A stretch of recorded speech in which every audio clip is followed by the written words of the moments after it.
And my government will keep our tariffs on until the Americans show us respect. Today on the Morning Edition, some American trade partners are cracking down on U.S. exports. We have the latest on escalating trade tensions and how they could hit Alaska. Plus, the education funding fight. A bill to boost school funding is headed for a vote, but it's not just about the money. The new measure comes with controversial policy changes. What you need to know and later. Women can do anything, so why not mechanics? This London garage is run by women. How these mechanics are changing the industry and perceptions as the Morning Edition starts now. Good Monday morning, everyone. Thanks for waking up with us today. Some serious girl power there. Yeah, I love seeing more of that trade and more women getting into the trade aspect of our careers. Yeah. Waking up this morning, we're still holding on to fairly quiet conditions across South Central. Now, coastal regions, we're still seeing that rain, snow that's going to stick around throughout the day. We saw that quiet weather through the weekend despite the overcast skies that remained with us. And we'll see some peaks of sunshine today across South Central. Certainly for inland areas, there will be a better opportunity of seeing some of that sun. 32 degrees is where we're currently sitting at, with winds remaining fairly light. Not expecting to see any significant concerns across South Central today. You can see inland areas we managed to clear out through the night. This is where those temperatures are bottoming out near or below freezing. The two cold spots, Eureka and Golcana, seeing those temperatures beginning to drop down into the single digits. And then you can see as you head towards the coast, this is where we're holding on to that rain snow mix. And again, that's going to stick around throughout the day as we continue to see that area of low pressure that's just to the east of Kodiak Island that is leading to some light snow showers out towards Kodiak this morning as well. So we're going to continue to hold on to the seemingly active weather pattern for coastal regions. Inland areas is going to be a nice stretch of weather that will stay with us throughout the day. There's that low just to the southeast of Kodiak that's going to stay with us throughout the day.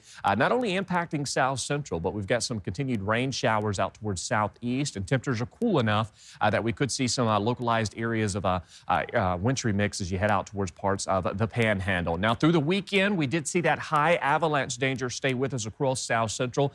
Still considerable avalanche danger, and even though the avalanche concerns, they have lowered, large avalanches are still likely. So you still want to make sure that you avoid or make necessary precautions that you could potentially avoid some of that traveling in the avalanche terrain as we continue to see the potential for some of those large avalanches looking likely. Tranquil weather remains for inland areas of South Central. Cooler weather arrives this week while we have snow showers and winds out towards the Aleutians. I'll have more on that in that 7-day coming up. In this morning's top story, it could be a pivotal week in Washington for millions of Americans. A federal government shutdown deadline looms as more tariffs are set to kick in, which could make consumer prices rise even more. This as Canada chooses a new leader. Derek Waller has the latest on trade tensions. We're going to have jobs. We're going to have open factories. It's going to be great. President Trump downplaying concerns about the possibility of a recession, but also not ruling it out. I hate to predict things like that. There is a period of transition because what we're doing is very big. The new comments come after a week of whiplash on Wall Street, triggered by threats to implement new retaliatory reciprocal tariffs against Mexico and Canada on April 2nd, including those on auto imports. The next Prime Minister of Canada. Canada's incoming Prime Minister, former banker Mark Carney, commented on the possibility of a trade war Sunday. The Canadian government has rightly retaliated and is rightly retaliating with our own tariffs that will have maximum impact in the United States and minimum impact here in Canada. Patience appears to be wearing thin on Capitol Hill, especially among Democrats. Tariffs are an important tool in the toolkit. I think the way he's handling tariffs is the way he's handling everything else right now. And the possibility of a government shutdown Friday has also added to the economic uncertainty. Could happen. I mean, the Democrats want that. They want to destroy the country. The president is backing a Republican bill to extend funding through the end of the year. That includes an increase in defense spending. But it's unclear whether House Speaker Mike Johnson has enough votes to pass it. I think we're really going to be learning over the next 24 hours what's in it and what's not in it. And the Republican-led House is expected to vote on that government funding bill as early as Tuesday. Derek Waller, CBS News.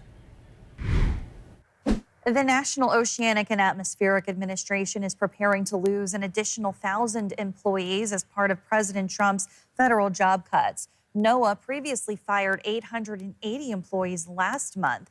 Protests against these firings were held across the country last week.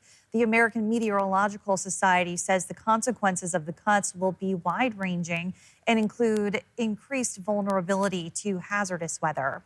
Additional trade tensions as President Trump threatened new tariffs as soon as this week on Canadian lumber and dairy. It comes after he offered Canada a one-month reprieve on tariffs.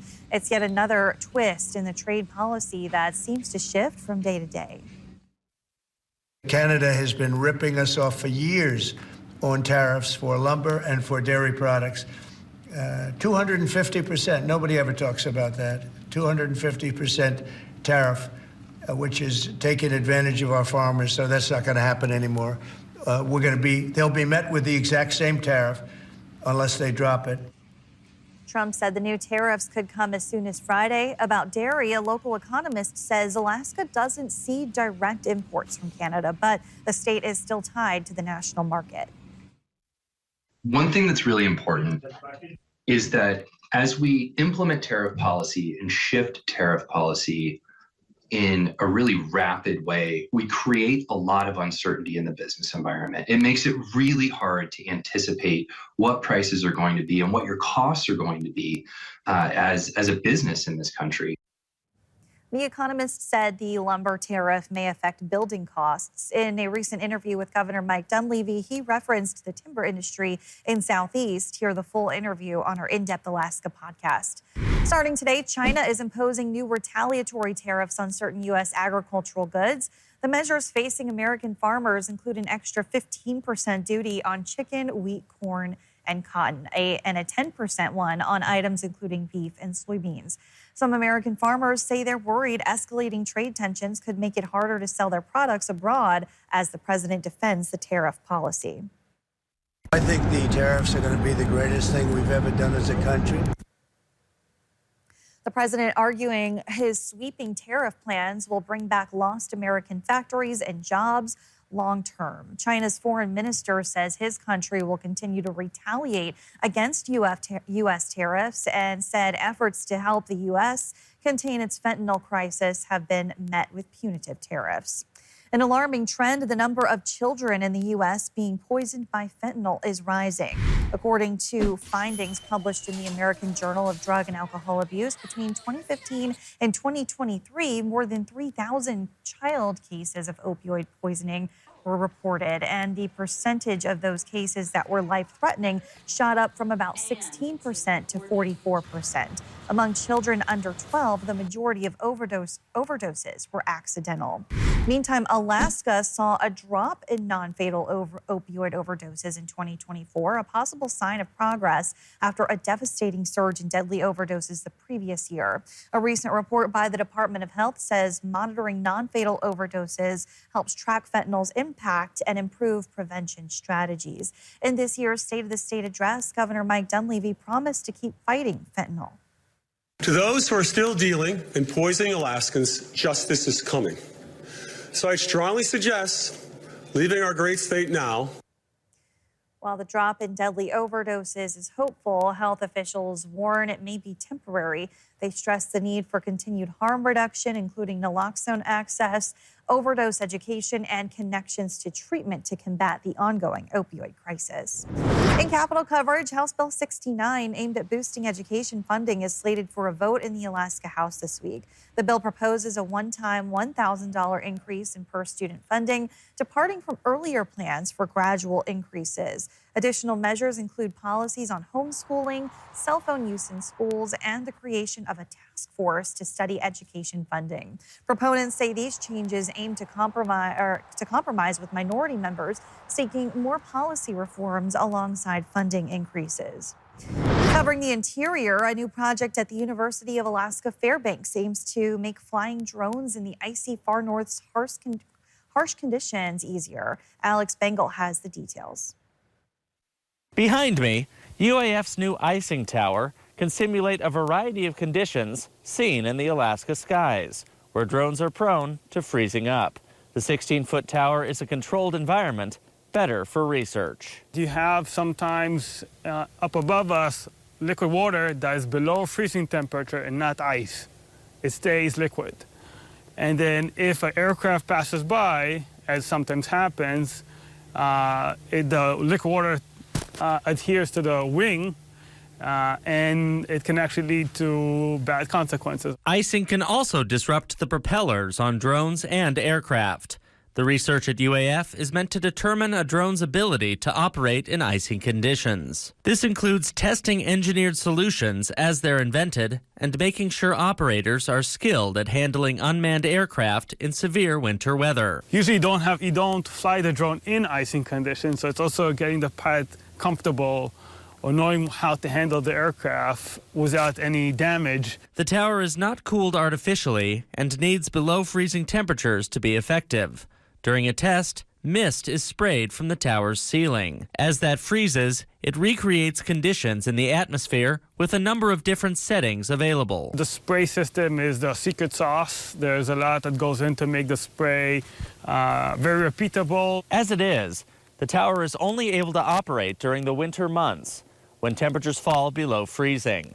The research gained is expected to help in the fields of cargo delivery, search and rescue operations, and emergency services. Alex Spengel, Alaska's news source. Up next is Bingo with a Twist. A night of drag loteria brought fun and fundraising to Anchorage. How this event is helping LGBTQ+ Alaskans find safe housing after the break. Still seeing some active weather across parts of South Central. Snow showers continue out towards the Aleutians. I'll have more on that 7-day forecast. First, sunrise, 8:30 in Anchorage, 8:25 in Fairbanks. Your full forecast is next. Welcome back. 15 minutes past the hour on this Monday morning. Let's get a check of how this work week is starting off weather-wise. Well, for inland areas of South Central, we've got a nice stretch of weather ahead this week. We are still holding on to some of that coastal activity, some snow showers continuing out towards the Aleutians. And then, of course, we've got some rain and snow to be expected out towards southeast. We are going to continue to tap into some of those cooler conditions this week across parts of the state. You can see 13 below in Dead Horse, 16 currently in Fairbanks. Out west, those temperatures in the teens and the 20s. Now, last week we were talking about that stormy weather along parts of the Iditarod Trail. Now, for the first parts of this week, we're actually going to continue to hold on to fairly quiet weather for areas out west. We've got an area of low pressure that's just south of the Gulf of Alaska, or just south of South Central, and then you can see another area of low pressure making an approach towards the Pribilofs. Now, the storm system that's just south of South Central, that's going to keep rain showers and areas of light snow in the forecast from South Central out towards southeast, while that low out towards the Pribilofs is keeping some passing snow showers and breezy winds in the forecast for both St. Paul as well as parts of the Aleutians. So we're still seeing that active weather across parts of the state.